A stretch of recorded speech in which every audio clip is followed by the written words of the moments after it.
ನಮಸ್ಕಾರ. ಸಂಕಲ್ಪ ಸುದ್ದಿ ವಿಶೇಷ ಕಾರ್ಯಕ್ರಮಕ್ಕೆ ಪ್ರೀತಿಯ ಸ್ವಾಗತ.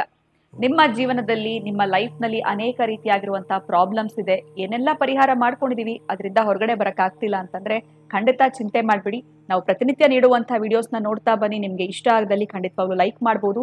ನಮ್ಮ ಚಾನೆಲ್ ನ ನೀವಿನ್ನ ಸಬ್ಸ್ಕ್ರೈಬ್ ಮಾಡಿಲ್ಲ ಅಂತಂದ್ರೆ ಈಗಲೇ ಸಬ್ಸ್ಕ್ರೈಬ್ ಮಾಡಿ. ಅದರ ಜೊತೆನಲ್ಲಿ ಅಕ್ಷಯ ವೃಕ್ಷ ನಿಮ್ಮ ಬಳಿ ಇತ್ತು ಅಂತಂದ್ರೆ ನಿಮ್ಮ ಏನೆಲ್ಲ ತೊಂದರೆಗಳಿದೆ ಅದೆಲ್ಲದಕ್ಕೂ ಕೂಡ ಒಂದು ಬೆಸ್ಟ್ ಸೊಲ್ಯೂಷನ್ ಅಂತಾನೆ ಹೇಳ್ಬಹುದು.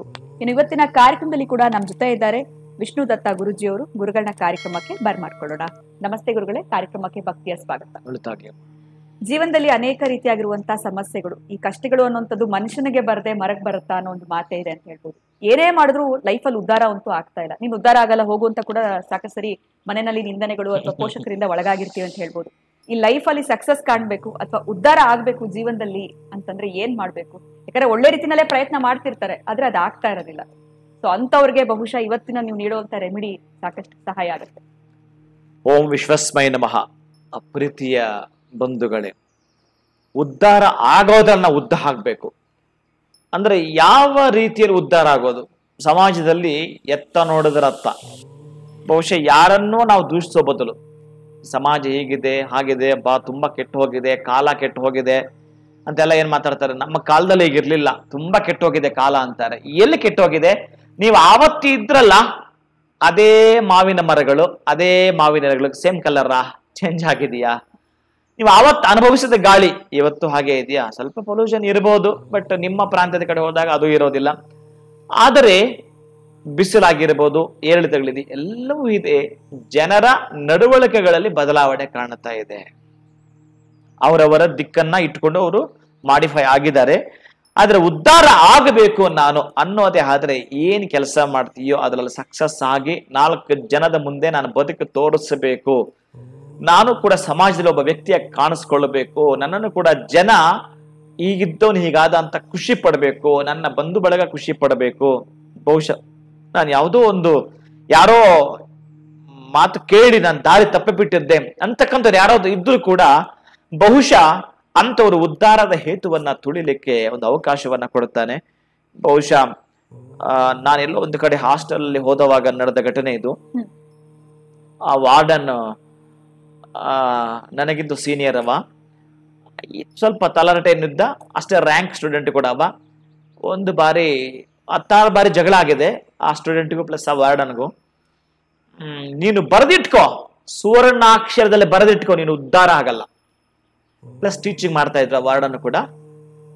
ಬೆಳಿಗ್ಗೆ ಸಂಧ್ಯಾ ವಂದನೆ ಮಾಡೋದ್ರಿಂದ ಹಿಡಿದು ಪ್ರತಿನಿತ್ಯ ಆರಾಧನೆ ಮಾಡೋದ್ರಿಂದ ಹಿಡಿದು ಹೋಮವನ್ನ ಮಾಡ್ತಕ್ಕಂತಹ ವೇದವನ್ನ ಹೇಳ್ಕೊಡುವಂಥವರು ಕೂಡ ಅವರೇ. ಇನ್ನು ಹಾಸ್ಟೆಲ್ ಎಲ್ಲ ನೋಡ್ಕೊಳ್ತಿದ್ದೆ ಹೆಚ್ಚಿಗೆ. ಅವರು ಆ ವ್ಯಕ್ತಿನ ಹಾಗಂದ ಬಿಟ್ರು. ಅವನು ಇಂಜಿನಿಯರಿಂಗ್ ಸ್ಟೂಡೆಂಟ್. ಬಹುಶಃ ಅವನು ಆ ಹಾಸ್ಟೆಲ್ಗೆ 9th ಸ್ಟ್ಯಾಂಡರ್ಡ್ಗೇನೋ ಸೇರ್ಕೊಳ್ತಾನೆ. ಅವನ ಎಜುಕೇಶನ್ ಪೂರ್ಣ ಆಗೋ ತನಕ ಅವನ ಅಲ್ಲಿಯೇ ಹಳೆಯ ವಿದ್ಯಾರ್ಥಿ ಉಳ್ಕೊಳ್ತಾನೆ.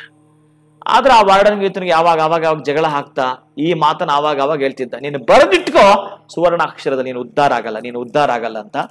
ಯಾವಾಗ ಈ ಅಪ್ಪ ಹೀಗೆ ಹೇಳ್ತಿದ್ನೋ, ಯಾಕೆ ಯಾವಾಗಲೂ ಹೀಗೆ ಹೇಳ್ತಾನೆ ಅಂತ ಹೇಳಿ ಸ್ವಲ್ಪ ನನ್ನ ಮನಸ್ಸಿಗೆ ಬೇಸರ ಆಗೋದು. ಬಟ್ ನಾನು ಮಾತಾಡೋ ಆಗ್ತಿರ್ಲಿಲ್ಲ ಅಲ್ಲಿ.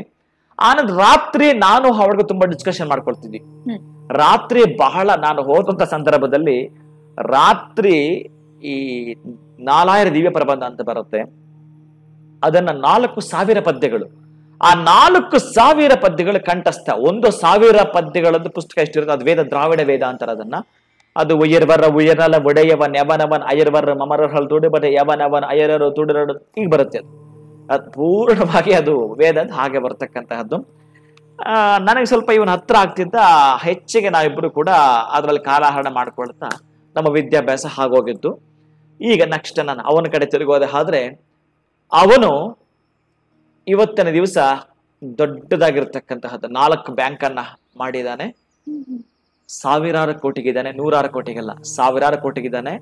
ಅವನು ಏನ್ ಬೈತಿದ್ನ ಸುವರ್ಣಾಕ್ಷರದಲ್ಲಿ ಬರೆದಿಟ್ಕೋ ಅಂತ, ಆ ವ್ಯಕ್ತಿ ಆವತ್ತಿನ ಕಾಲಕ್ಕೆ ಎಜುಕೇಶನ್ಗೆ ಸಂಬಂಧಪಟ್ಟ ಏನು ಎಕ್ಸಾಮ್ ಬಂದಾಗ ನೆಕ್ಸ್ಟ್ ಪೇಪರ್ ಅಲ್ಲಿ ಬರ್ತಿತ್ತು ರ್ಯಾಂಕ್ ಸ್ಟೂಡೆಂಟ್ ಅಂತ. ಇದನ್ನ ಆ ಹಾಸ್ಟೆಲ್ ಅಲ್ಲಿ ಆಗ್ತಿದ್ರು.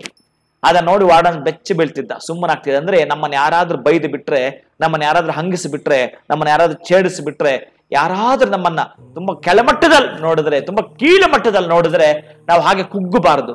ಕುಗ್ಗದೆ ನೀವು ಹಿಗ್ಗಬೇಕು, ಇನ್ನು ಜಗ್ಗಬೇಕು, ಜಗಜತ್ತಿ ಆಗಬೇಕು. ಆ ಜಗಜ್ಜಟ್ಟಿ ಮಲ್ಲರಾಗ್ಬೇಕಾದ್ರೆ ಚಾಲೆಂಜ್ ಬೇಕಿಲ್ಲಿ. ನೀವು ಚಾಲೆಂಜ್ ಇಲ್ಲದೆ ಏನು ಮಾಡಿದ್ರೆ ಪ್ರಯೋಜನವೇ ಇಲ್ಲ. ನಾಳೆ ಏನ್ ಹಾಕ್ಬೇಕು ನಾನಂತ ನೀವು ಇವತ್ತೇ ಬರೆದಿಡ್ಬೇಕು. ಇವತ್ತು ಬರೆದಿಟ್ಟು ಅದನ್ನು ಫಾಲೋ ಮಾಡಲೇಬೇಕು. ಅದ್ರಲ್ಲಿ ಒಬ್ಬಾತ ಒಂದು ಕತ್ತೆ ಇಟ್ಕೊಂಡಿರ್ತಾನೆ. ಆ ಕತ್ತೆ ಇವನು ಬಹಳ ಬಹಳ ತುಂಬಾ ಕ್ಲೋಸ್ ಫ್ರೆಂಡ್ಸ್ ಅವರು. ಇವನ್ ಏನ್ ಹೇಳಿದ್ರು ಅದು ಮಾಡುತ್ತೆ.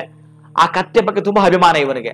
ಒಂದು ದಿನ ಈತ ಮನೇಲಿ ಏನೋ ಕೆಲಸ ಮಾಡ್ಕೊಂಡು ಇದ್ದು ಬಿಡುತ್ತಾನೆ. ಇದು ಸ್ವಲ್ಪ ಆ ಹೊಲದ ಕಡೆ ಎಲ್ಲ ಹೋಗಿ ಬರಬೇಕಾದ್ರೆ ಒಂದು 25 ಅಡಿ 30 ಅಡಿ ಬಾವಿ ಅದು, ಅದ್ರಲ್ಲಿ ಬಿದ್ದು ಬಿಡುತ್ತೆ. ಈತ ಎಲ್ಲೆಲ್ಲ ಹುಡುಕ್ತಾನೆ, ಸಿಗೋದೇ ಇಲ್ಲ ಅವನಿಗೆ. ಏನು ಮಾಡೋ ಸಿಗಲ್ಲ. ನೆಕ್ಸ್ಟ್ 2ನೇ ದಿನಕ್ಕೆ ಎಲ್ಲ ಊರೆಲ್ಲ ಹೋಗಿ ಹುಡುಕ್ತಾರೆ ಒಂದಷ್ಟು ಜನ. ಅದು ಸ್ವಲ್ಪ ಊರಿಂದ ಆಚೆ ಇದೆ, ಆ ಆಳ್ಬಾವಿ ನಿರ್ಜನ ಪ್ರದೇಶದಲ್ಲಿದೆ ಅದು. ಆ ಬಾವಿಯಲ್ಲಿ ಬಿದ್ದು ಬಿಟ್ಟಿದೆ, ಅದು ಚೀರಾಡ್ತಿದೆ, ಯಾರಿಗೂ ಕೇಳಿಸ್ತಾ ಇಲ್ಲ. ಆ ನಂತರ ಊರಿನ ಒಂದು 10 ಜನ ಹೋಗಿ ಆ ಬಾವಿಯಲ್ಲಿ ಬಿದ್ದಿದೆ. ಅದನ್ನ ಎತ್ತಕ್ಕೆ ತುಂಬಾ ಕಷ್ಟ ಆಗುತ್ತೆ. ತುಂಬಾ ಚಿಕ್ಕ ಬಾವಿ, ಅದ್ರ ಆಳ ಮಾತ್ರ ಒಂದು 25-30 ಅಡಿ ಇದೆ. ಮತ್ತೆ ಏನ್ ಮಾಡೋದು? ಊರೆಲ್ಲ ಸೇರಿ ಒಂದು 10 ಜನ, ಅದ್ರಲ್ಲೊಬ್ಬ ಬುದ್ಧಿವಂತ ಒಂದು ಸಜೆಷನ್ ಕೊಡ್ತಾನೆ. ಅಲ್ಲ, ಅದು ಹೇಗಿದ್ರು ಮುದಿ ಆಗಿದೆ, ವಯಸ್ಸಾಗಿದೆ, ಇನ್ನು ಅದು ನಿನಗೇನು ಪ್ರಯೋಜನ ಬರಲ್ಲ. ಹಿಂಗೂ ವಯಸ್ಸಾಗಿದೆ, ಅದನ್ನ ಎತ್ತಕ್ಕಂತೂ ಹಾಗಲ್ಲ. ಎಲ್ಲರೂ ಸ್ವಲ್ಪ ಮಣ್ಣಾಕಿ ಅದನ್ನ ಮುಚ್ಚಿಬಿಡೋಣ. ಮತ್ತೆ ಆ ಬಾವಿ ಮುಂದಕ್ಕೆ ಯಾರಿಗೂ ತೊಂದರೆ ಆಗದಂಗೆ ಇರುತ್ತೆ. ಅದು ಇನ್ನು ಬಿದ್ದು ಬಿಟ್ಟು ಸ್ವಲ್ಪ ಗಾಯಗಳು ಆಗಿದೆ, ಅದಕ್ಕೆ ಇನ್ನು ಎತ್ತಿದ್ರೂ ಪ್ರಯೋಜನ ಬರಲ್ಲ ಅಂತ ಹೇಳಿ ಇವನು ಒಲ್ಲದ ಮನಸ್ಸಿಂದಲೇ ಬೇಜಾರು ಮಾಡಿಕೊಂಡು ನೋವಿಂದ ಹತ್ತುಕೊಂಡು, ಸರಿ ಇನ್ನೆಲ್ಲರೂ ಊರವರೆಲ್ಲ ಅದೇ ತೀರ್ಮಾನ ಆಯ್ತು. ಎಲ್ಲರದ್ದು ಅದೇ ತೀರ್ಮಾನ ಆದಾಗ ಇವನು ಕೂಡ ಹಾಗೆ ಹೇಳ್ತಾನೆ. ನಂತರ ಎಲ್ಲರೂ ಒಂದೊಂದು ಇಡೀ ಮಣ್ಣು ಹಾಕೋದು ತೆಗೆದು ಹಾಕ್ತಿರ್ತಾರೆ. ಆ ನೋವಿಂದ ಪೇನಿಂದ ಬಳಲ್ತಾ ಇರ್ತಕ್ಕಂತಹ ಕತ್ತೆ ಏನಿತ್ತೋ, ಆ ಕತ್ತೆ ಆ ಮಣ್ಣು ಅದ್ರ ಮೇಲೆ ಬಿದ್ದಿರ್ತಲ್ಲ, ಸ್ವಲ್ಪ ಒದರ್ಕೊಂಡು ಆ ಮಣ್ಣನ್ನ ಕೆಳಗಡೆ ತುಳ್ಕೊಂಡು ಎಲ್ಲಿಗೆ ಬಂದಿದೆ ಅಂದ್ರೆ ಅವ್ರು ಹಾಕ್ತಾ ಇದ್ದಾರೆ ಮಣ್ಣು. ಆ ಮಣ್ಣನ್ನ ಕಾಲ್ ಕೆಳಗಡೆ ಹಾಕೊಳ್ಳುತ್ತೆ, ಮೇಲೆ ಬರುತ್ತೆ. ಹೀಗೆ ಬರ್ತಾ ಇನ್ನ 3-4 ಅಡಿ ಇದೆ, ಅಷ್ಟು ಹೈಟಿಗೆ ಬಂದಿದೆ. ಎಲ್ಲರೂ ಹಾವಾಗಿ ನೋಡ್ತಾರೆ, ದಿಗ್ಭ್ರಮೆಗೊಳಗಾಗ್ಬಿಡ್ತಾರೆ. ಕತ್ತೆ ಮೇಲೆ ಬಂದಿರುತ್ತೆ. ಈ ಕಥೆಯನ್ನು ನೋಡಿ ನಿಮ್ಗೇನ್ ಅನ್ಸಿರ್ಬೇಕು, ನೆನಪು ಮಾಡ್ಕೊಳ್ಬೇಕು ನೀವು. ನಮಗೂ ಕೂಡ ಸಮಾಜ ಕೂಡ ಕೆಟ್ಟದ್ದು ಬಯಸ್ತಾರೆ, ಮಣ್ಣಾಕಿ ಮುಚ್ಚುತ್ತಾರೆ. ಎದ್ದು ಬಾ ನೀನು, ಆ ಮಣ್ಣನ್ನ ಕೆಳಗಡೆ ಹಾಕೋ, ಎದ್ದು ಬಾ ನೀನು. ಆವಾಗ ಆಶ್ಚರ್ಯ ಆಗತ್ತೆ ಆತನಿಗೆ. ಮತ್ತೆ ಆ ಕಥೆಯನ್ನ ಹೇಳ್ಕೊಂಡು ಹೋಗ್ತಾನೆ, ಅದನ್ನ ಸಂತೈಸ್ತಾನೆ. ಅದು ಒಂದು ಕಡೆ. ಆದ್ರೆ ಸಮಾಜ, ನಾವೇನಾದ್ರೂ ಈ ತರ ಸ್ವಲ್ಪ ತಪ್ಪು ಸಿಕ್ಕಾಕೊಂಡ್ರೆ ನಂದು ಒಂದು ಕಲ್ಲಿರ್ಲಿ ಅಂತ ಏನ್ ಆಗ್ತಾರಂತಲ್ಲ, ಹಾಗೆ ಆಗ್ತಿರ್ತಾರೆ ಜನ. ಸಮಾಜ ಆಗಿದೆ. ನೀನು ಎದ್ದು ಬಾ. ಯಾವ ಬಿಸ್ನೆಸ್ ಮಾಡ್ತಿದೀಯಾ, ಯಾವ ಜಾಬ್ ಮಾಡ್ತಿದ್ಯಾ, ಅದಕ್ಕೆ ಸಂಬಂಧಪಟ್ಟ ಕೌನ್ಸಿಲಿಂಗ್ ತಗೋ.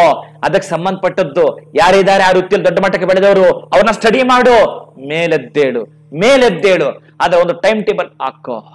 ಇದನ್ನೇ ನಾನು ಕುಬೇರ ಸಭೆಗಳಲ್ಲಿ ನಿಮಗೆ ಹೇಳ್ಕೊಡ್ತಕ್ಕಂಥ ಉದ್ಧಾರದ ಹೇತು ಯಾವುದು ಅನ್ನೋದನ್ನ ಮೊದಲು ಹೇಳಿದೆ. ಯಾಕಂದ್ರೆ ಇಲ್ಲಿಗೆ ಬಂದಿದೀವಿ, ಟೈಮ್ ಜಾಸ್ತಿ ಇಲ್ಲ ನಮಗಿನ್ನ, ಹೊರಟೋಗ್ತೀವಿ ಯಾವಾಗಲೇ ಎತ್ತಣವೋ. ಯಾಕಂದ್ರೆ ಪ್ರಾಣ ಕೊಟ್ಟವನು ಒಂದ್ಸಲ ಕಿತ್ಕೊಳ್ತಾನೆ. ಅದಕ್ಕಾಗಿ ಅವನು ಕಿತ್ತುಕೊಳ್ಳುವ ಮುನ್ನ ನೀನಿಲ್ಲಿ ಬಂದಿದೀಯಲ್ಲ, ಏನಾದ್ರೂ ಒಂದು ಅವಶೇಷ ಬಿಟ್ಟು ಹೋಗು. ನಿನ್ನ ನಂಬಿದರಲ್ಲ ಅವ್ರಿಗೇನಾದ್ರು ಕೊಟ್ಟು ಹೋಗು. ಶುಭಂಭೂಯಾತ್, ಒಳಿತಾಗ್ಲಿ. ಖಂಡಿತ ಗುರುಗಳೇ, ಒಂದು ಒಳ್ಳೆ ಕತೆ ಮುಖಾಂತರ ನಮ್ಗೊಂದ್ ರೀತಿ ಮೋಟಿವೇಶನ್ ನ ನೀಡಿದ್ರಿ ಅಂತಾನೆ ಹೇಳ್ಬೋದು. ಯಾರೇ ಬೈತಾ ಇದ್ರು ಅದನ್ನ ನೀವು ಮನಸ್ಸಿಗೆ ಹಾಕೊಳ್ಳದೆ ನಾವು ಮಾಡುವಂತ ಕೆಲಸದ ಕಡೆ ಗಮನ ವಹಿಸಬೇಕು ಅನ್ನೋ ಒಂದು ಅರ್ಥಪೂರ್ಣವಾಗಿರುವಂತ ಮಾತುಗಳನ್ನ ಇವತ್ತಿನ ಒಂದು ವಿಡಿಯೋನಲ್ಲಿ ತಿಳಿಸ್ಕೊಟ್ಟಿದ್ದೀರಾ. ಬಹಳ ಧನ್ಯವಾದಗಳು. ನಮಸ್ಕಾರ. ಹರೇ ಶ್ರೀನಿವಾಸ. ನಿಮ್ಮ ಜೀವನದಲ್ಲೂ ಕೂಡ ಇದೇ ರೀತಿ ತೊಂದರೆಗಳು ಅಥವಾ ನಿಮ್ಮನ್ನ ಯಾರಾದ್ರೂ ಪದೇ ಬೈತಾ ಇದ್ರು, ನೀನು ಉದ್ಧಾರ ಆಗಲ್ಲ ಅಂತಂದ್ರೆ ಗುರುಗಳು ತಿಳಿಸಿರುವಂತ ಮಾರ್ಗನ ನೀವು ಫಾಲೋ ಮಾಡೋದ್ರಿಂದ ಖಂಡಿತ ನಿಮ್ಮ ಜೀವನದಲ್ಲಿ ನೀವು ಉದ್ಧಾರ ಆಗ್ತೀರಾ ಅಂತ ಹೇಳ್ತಾ ಇವತ್ತಿನ ವಿಡಿಯೋನ ಮುಗಿಸುವಂತ ಸಮಯ ಆಗಿದೆ. ಮತ್ತೊಂದು ಹೊಸ ವಿಡಿಯೋನಲ್ಲಿ ತಮ್ಮನ್ನ ಭೇಟಿ ಮಾಡ್ತೀನಿ. ನಮಸ್ಕಾರ.